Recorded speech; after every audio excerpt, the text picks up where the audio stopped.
Hello you guys, welcome और welcome back to our channel.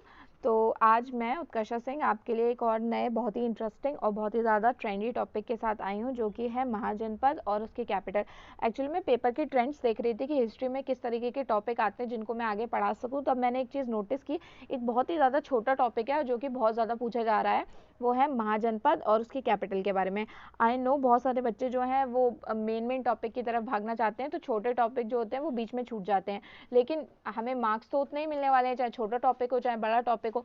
तो जो छोटा टॉपिक है वो तो और जल्दी हो जाएगा, तो हम इसको जल्दी से कर लेना चाहिए। तो आई थिंक सबसे पहले मैंने इसीलिए इस पे वीडियो बनाई है। तो चलिए फिर एक एक करके के जो महाजनपद है और उनके जो कैपिटल उनको याद करते हैं, और एक ही बार में याद हो जाएंगे। आपको बार बार इसके लिए माइंड मारने की ज़रूरत नहीं है बहुत ज़्यादा। आप बस एक बार जाने से पहले इस वीडियो को एक बार और देख लीजिएगा, आपको याद रहेंगे, आई श्योर यू। चलिए फिर आगे चलते हैं। सबसे पहले हम ये समझते हैं कि महाजनपद हैं क्या। तो 600 बीसी में क्या हो रहा था, एक तरफ जो है बुद्धिज्म बहुत ज़्यादा स्ट्रॉन्ग था, एक तरफ जैनिज्म बहुत ज़्यादा स्ट्रॉन्ग है। ये दोनों ही रिलीजियस उसमें बहुत ज़्यादा स्ट्रॉन्ग है। एक तरफ क्या चल रहा है कि बाकी के जो ट्राइब्स थे उन्होंने मिलकर अपने जनपद बना लिए। तो उनमें जो सबसे बड़े जनपद थे, जो कि महाजनपद थे, वो अलग से निखर के आए। वो कितने थे? 16।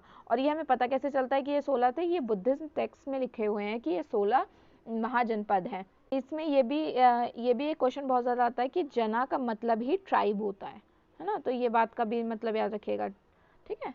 चलिए फिर आगे चलते हैं। सबसे पहले यहाँ पे है कैपिटल्स, और यहाँ पे दे रखे हैं इनके नाम महाजनपद के। अब इनकी लोकेशन जो है वो बहुत ज़्यादा याद करने की ज़रूरत नहीं है, क्योंकि ये नहीं आता है कि ये कौन से कोने में थे इंडिया के। लेकिन जहाँ पे मुझे लगेगा कि इंपॉर्टेंट है, मैं आपको ऐसे ओरली बता दूंगी, आप याद रखिएगा। सबसे पहला महाजनपद है वो है गांधार, और उसका जो है वो है तक्षशिला। तो गांधार से आप याद रखिएगा गंदा, है ना, गंदा। और तक्षशिला से याद रखिएगा टैक्स। तो जो हम गंदा करते हैं ना शहर, उसका भी हमें थोड़े दिन बाद टैक्स देना पड़ेगा, क्योंकि सरकार तो कह कह के भर गई है लेकिन हम मान नहीं रहे हैं, तो हमें गंदगी का भी टैक्स देना पड़ेगा। तो वहाँ से याद रखिएगा गांधार तक्षशिला, ठीक है। आई थिंक आपको याद हो गया होगा। दूसरा चलते हैं अंगा। अंगा का है चंपा। तो अंगा से हम याद रखेंगे अंग, ठीक है, वर्ड जो होता है हिंदी का अंग। और चंपा से याद रखेंगे चंपी, है ना। तो जो हमारे अंग होते हैं, यानी कि part of our body, like hands और लेग्स, लाइक दैट। तो अंग जो है हमारे, उनको चंपी करना रेगुलरली बहुत ज़्यादा ज़रूरी है, अदरवाइज वो चलने बंद हो जाएंगे। तो वहाँ से हम याद रखेंगे अंगा चंपा, ठीक है। आगे चलते हैं।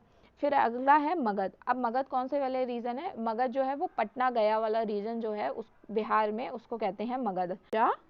और राजा का क्या हुआ? गिर गया वो, ठीक है। तो हम क्या याद रखेंगे कि मगध का जो राजा है वो गिर गया। तो यहाँ से हम याद रखेंगे मगध का राजा गिर गया, मगध का है राजगिरा। आगे चलते हैं काशी। काशी का है वाराणसी। आई थिंक ये तो बहुत ही ज़्यादा इजी है, आपको वैसे भी याद रहेगा, क्योंकि वाराणसी का पहले नाम काशी था। तो इसके लिए कोई ट्रिक की आपको कोई भी आवश्यकता नहीं है। तो आई थिंक आप ऐसे डायरेक्टली इसको याद रख लीजिए, क्योंकि अगर आप हर चीज़ की ट्रिक बनाएंगे ना तो आपको बहुत ज़्यादा कन्फ्यूजन भी रहेगा। तो जिन चीज़ों की ज़रूरत है उनको याद रखिए, बाकी जो आपको लॉजिकली याद है उनके लिए ज़्यादा ट्रिक के पीछे मत भागिए। आगे चलते हैं। आगे है वाजी। वाजी का है वैशाली। तो वाजी से मुझे क्या साउंड लग रहा है? वजह। वजह, इसकी वजह से ऐसा होता है मेरे साथ, ऐसा कहते हैं ना, तो वजह से। और वैशाली क्या? एक लड़की का नाम है। अब वैशाली, एक कहानी सुनाती हूँ। वैशाली का एक भैया है, ठीक है। उसने अपने भैया की जाके अपनी मम्मी से शिकायत कर दी। तो उसका भैया कह रहा है वैशाली तेरी वजह से मुझे पढ़ना पड़ेगा। लड़की है जिसने अपनी शिकायत कर दी है, उसका भैया कह रहा है अब तेरी वजह से तो मुझे पढ़ना पड़ेगा, है ना। तो चलिए फिर इस तरीके से याद रखिएगा, वजह वाजी। अगला चलते हैं माला। माला का है कुशीनगर, ठीक है। तो अब यहाँ पे क्या लग रहा है? माला माला माला एक लड़की का नाम है, और कुशी क्या है? कुशी भी एक लड़की का नाम है। तो माला और कुशी जो है वो दोनों BFF है भैया, हमेशा साथ रहती है, हर काम साथ करती है, स्कूल साथ जाती है, कोचिंग साथ जाती है। तो माला और खुशी जो है वो बेस्ट फ्रेंड्स हैं, ऐसे याद रखिएगा। आगे चलते हैं। आगे है चेड़ी।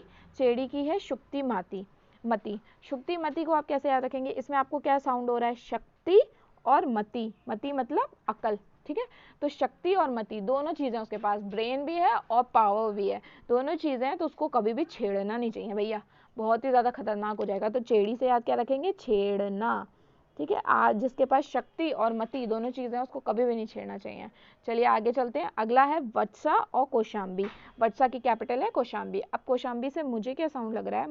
मौसम्मी जैसा, मौसम्मी, है ना, कौशाम्बी मौसम्बी। तो वत्सा, तो वत्सा से हम क्या है, व्रत, व्रत लग रहा है ना आपको, वत्सा नहीं लग रहा है तो याद कर लीजिए व्रत। तो व्रत में हम भैया मौसम्मी खाना पसंद करते हैं। 5 क्वेश्चंस में आपको ज़रूर, क्योंकि आपके पास 4 ऑप्शन होते हैं, आपको देखते ही स्ट्राइक करता है ये, और जितनी अतरंगी ट्रिक होगी ना उतना ज़्यादा आपको इन चीज़ों का याद रहेगा, तो आपको डेफिनेटली याद रहेगा, आप इस बात की बिल्कुल टेंशन मत लीजिए। चलिए फिर आगे चलते हैं। अब है कौशला, कौशला के अयोध्या। अब अयोध्या से आपको क्या याद आता है, भगवान राम, है ना, भगवान राम याद आ रहे हैं। अब भगवान राम तो अयोध्या में पैदा हुए थे, जो कि कैपिटल होगी, राजा जो होंगे वो कहाँ रह रहे होंगे भैया, कैपिटल में रहते हैं, तो उनके बच्चे कहाँ होंगे, कैपिटल में होंगे, तो वहां से हो गया अयोध्या जो है वो कैपिटल है, ये तो क्लियर हो गया। अब कौशला कैसे याद आएगा, राम भगवान की जो मदर थी कौशल्या, वो कौशला से आती थी, उन्हीं कौशला के नाम पे कौशल्या पड़ा है, ये फैक्ट है, ये कोई ट्रिक नहीं है। तो आपको ऐसे भी याद रख सकते हैं कि भगवान राम, आपको अयोध्या से भगवान राम की याद आ जाएगी, और उनकी मदर का नाम क्या है, कौशल्या, वो कहाँ से आए ही हैं, कौशला से। तो आई थिंक आपको ये क्लियर है और आपको याद रहेगा। चलिए फिर आगे चलते हैं। अगला है कुरु का है इंद्रप्रस्थ कैपिटल। तो आई थिंक जिन्होंने महाभारत देखी है उनको तो बहुत अच्छे से याद होगा कि इंद्रप्रस्थ जो है वो पांडव की कैपिटल है, ठीक है, मतलब वहाँ पे पांडव रूल करते हैं। और कुरु कहाँ से आया, कौरव, जो पांडव के जिनके साथ लड़ाई थी, तो कुरु देश जो है वो महाजनपद जो है वो आया कौरव से, और कौरव की कैपिटल क्या थी, पहले हस्तिनापुर थी, उसके बाद में फिर वो इंद्रप्रस्थ बनाते हैं, पांडव को जब निकाल देते हैं, ये सब हिस्ट्री है। चलिए ये हम कभी और डिस्कस करेंगे। तो आई थिंक जिनको रामायण, जिन्होंने महाभारत पढ़ी उनको तो ये याद होगा कि कुरु की इंद्रप्रस्थ, जिनके लिए नहीं है उनके लिए मैं आपको बता देती हूँ कि इंद्रप्रस्थ का जो राजा है ना वो बिल्कुल भी क्रूर नहीं है, बहुत ही अच्छे राजा थे। कौन थे, युधिष्ठिर, है ना। तो आपको ऐसे भी याद रख सकते हैं कि जो इंद्रप्रस्थ के राजा हैं युधिष्ठिर, वो बिल्कुल भी क्रूर नहीं है, बहुत ही ज़्यादा अच्छे थे। आगे चलिए, अगला है पांचाल। पांचाल की कैपिटल थी काम्पिल्य है। आपको पांचाल में क्या लग रहा है, 5 है ना, 5 और चला 5 तो दिख ही रहा है, और क्या लग रहा है, चलो, है ना। तो वो क्या कह रहा है, चलो काम पे चलो भाई, काम पे, काम्पिल्य यानी कि काम पे चलो, 5 लोग काम पे चलो, चलो 5 चलो काम पे, है ना, इस तरीके से आपको लग रहा है ना, तो आप याद कर लीजिएगा, ठीक है, कि 5 लोग काम पे चलेंगे। अब आगे चलते हैं। अगला क्या है, मत्स्य, मत्स्य का था विराटनगर। अब ये मत्स्य वर्ड जो होता है वो हिंदी में आपने बहुत बचपन में याद किया होगा, मत्स्य मतलब मछली, है ना। तो मछली जो है वो बहुत ज़्यादा विराट है, बहुत बड़ी है, बहुत बड़ी मछली देखी है मैंने। तो में जब कृष्ण भगवान के भजन गाए जाते हैं, बिल्कुल सब लोग मगन हो जाते हैं, और वो पूरा सुर में सुनाई देता है। तो जो सुरों की सेना है वो कहाँ रहती है, वो मथुरा में रहती है, सुरों की सेना मथुरा में रहती है, इस तरीके से आपको याद करना है। अगला है अश्मका। अश्मका का है पोटली। तो अगर मैं थोड़ा तेज तेज बोलूँ, अश्मका अश्मका, तो इस तरीके का साउंड आ रहा है ना कि इसमें क्या, इसमें क्या, अश्मका इसमें क्या, है ना। तो और पोटली से तो आपको पता ही चल रहा है पोटली है। तो इस पोटली में क्या है भाई, क्या है इस पोटली में, यहाँ से याद रहेगा कि अश्मका की थी पोटली, इस पोटली में क्या है, ठीक है। आगे चलिए, आगे है अवंती। अवंती की है उज्जैन कैपिटल, और एक और कैपिटल थी वो थी महेशमती।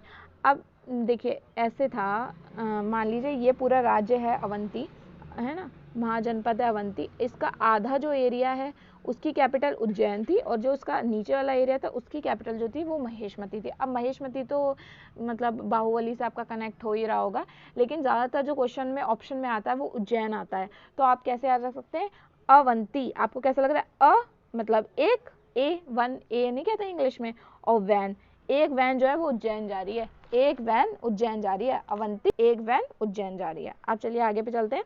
खम्बूजा, इसकी भी 2 कैपिटल है, 2 कैपिटल नहीं एक्चुअली 2 नाम है की कैपिटल के, एक है राजापुरा और दूसरा है हटाका। अब मैं आपको दोनों ही नाम याद करा देती हूँ, बाई चांस अगर ये आ जाए या ये आ जाए, इसलिए मैं दोनों याद करा देती हूँ। तो मुझे खम्बूजा से कैसा लग रहा है, अंबुजा, अंबुजा सीमेंट नहीं होता है, तो वहाँ से हमें खम्बूजा लग रहा है।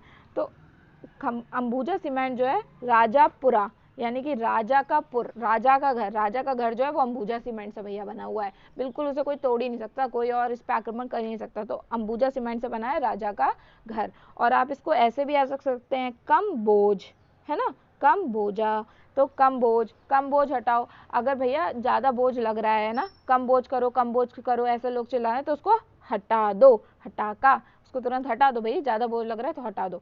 इस तरीके से आई थिंक आपको सारी कैपिटल याद रहेंगे, और ट्रस्ट में आपको याद ही रहेंगी, ठीक है। अगर आपको लग रहा होगा बहुत ही ज़्यादा वियर्ड थी ये ट्रिक और ये क्या ही है, लेकिन आप अगर पेपर को देखेंगे ना, पिछले साल के जितने भी यूपीएससी से नीचे जितने भी पेपर हैं उसमें अगर आपको ये क्वेश्चन ना मिले तो आप बताइएगा, ज़रूर आपको ये क्वेश्चन मिलेंगे, किसी ना किसी शिफ्ट में ज़रूर ये क्वेश्चन आए होंगे, क्योंकि बहुत ज़्यादा ये पूछे जा रहे हैं आजकल, है ना, और इसको बच्चे बहुत ज़्यादा छोड़ जाते हैं। तो ट्रिक थोड़ी सी वियर्ड थी, बट जितनी वियर्ड होंगी उतनी ज़्यादा आपको याद रहेंगी।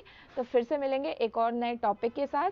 तब तक के लिए हमें टेलीग्राम पे फॉलो कीजिए, हमें इंस्टाग्राम पे फॉलो कीजिए, जिससे हम आपको नई नई न्यूज़ बता सके कि आज मैं कौन से टॉपिक पे डिस्कशन करने वाली हूँ। तो चलिए फिर से मिलेंगे। Thank you. Okay guys, bye.